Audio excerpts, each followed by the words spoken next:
morning everyone! Welcome back again to my channel. So, with me, Mauricio, we're going to cook Bicol Express. He's going to help me to cook Bicol Express. Okay, first, Ma, we're going to chop on onions, okay?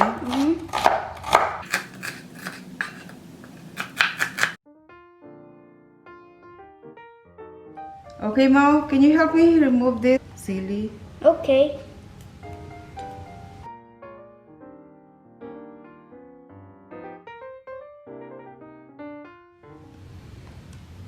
Okay, don't touch your eyes. So next one, to make this extra special, we are going to put in our air fryer. Okay.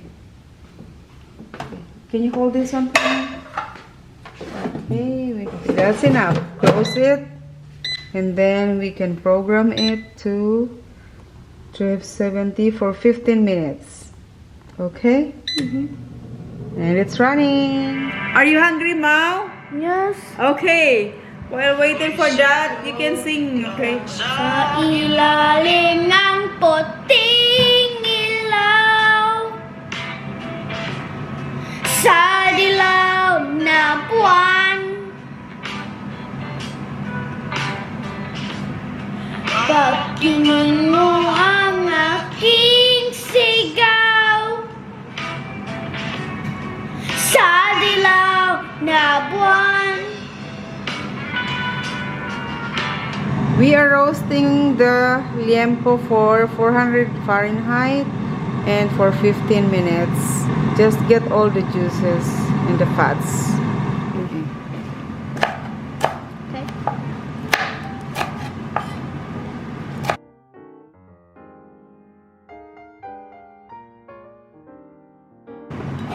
So, ang sili, depende po sa anghang ninyo. Kasi may mga siling di maanghang. So, kami, medium or ultra spicy. You want ultra spicy, Mau? Not too spicy. Not too spicy. Pwede kayo maglagay ng jalapeno. Hindi nito masyadong maanghang. So, you can add this as additional flavoring.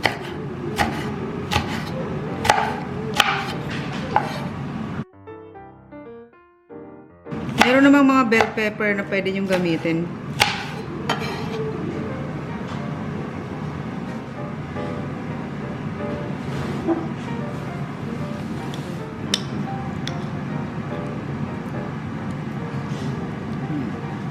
Okay, tapos na ang ating roasted pork liempos. Oh, crispy. Crispy. Yan, kailangan 400 degrees for 20 minutes dapat kasi para crispy ang top. At para matanggal din ang taba. Ma, wanna see? Yeah. Oh, it's hot. And crispy. Hot and crispy.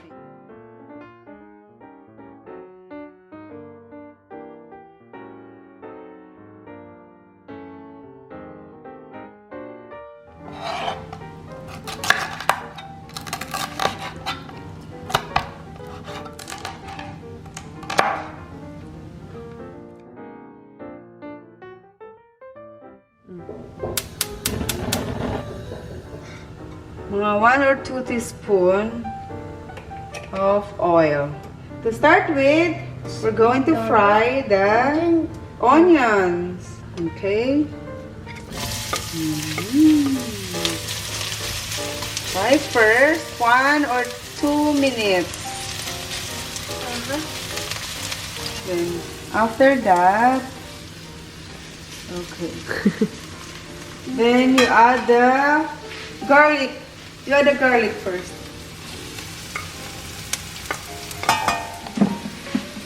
Then I mix Okay. it. Mao is using the food stove, okay? So in order for you to reach, okay, mix it slowly. Okay, it's almost done. You add this ginger. Mix it slowly.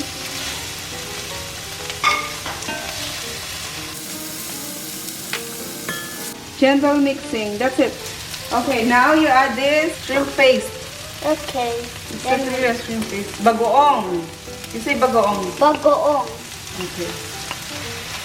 Okay. Mix it slowly. Mix it. Okay. Okay. Our chef junior for Bicol Express. Ni-roast namin ito. Ni-roast namin ito para matanggal din yung masyadong taba.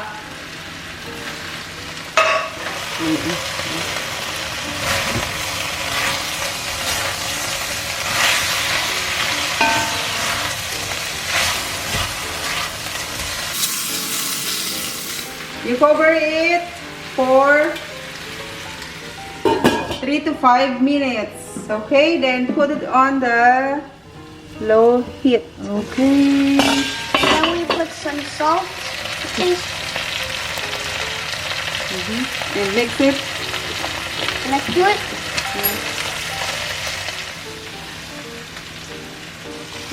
And then we pour this coconut milk into the pot. Okay. I like to pour it down.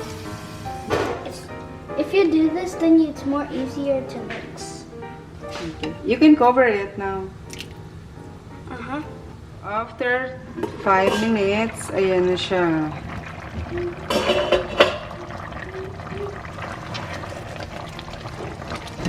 Pwede niyo ihalo ang sili.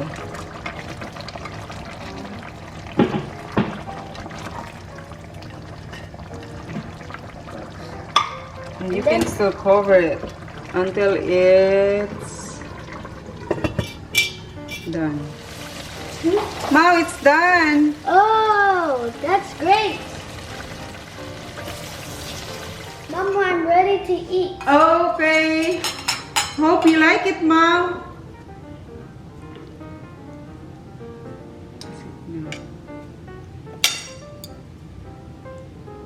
Now it's time to eat. I took off the peppers Why? because it's too spicy. Okay. Okay. Ooh. You like it? What's the taste like? It's really good. Mhm. Tastes more better than that one. Don't Thank you forget for to- watching. Make sure to subscribe, like, share, notify, comment, and make sure you enjoyed the video. Happy eating!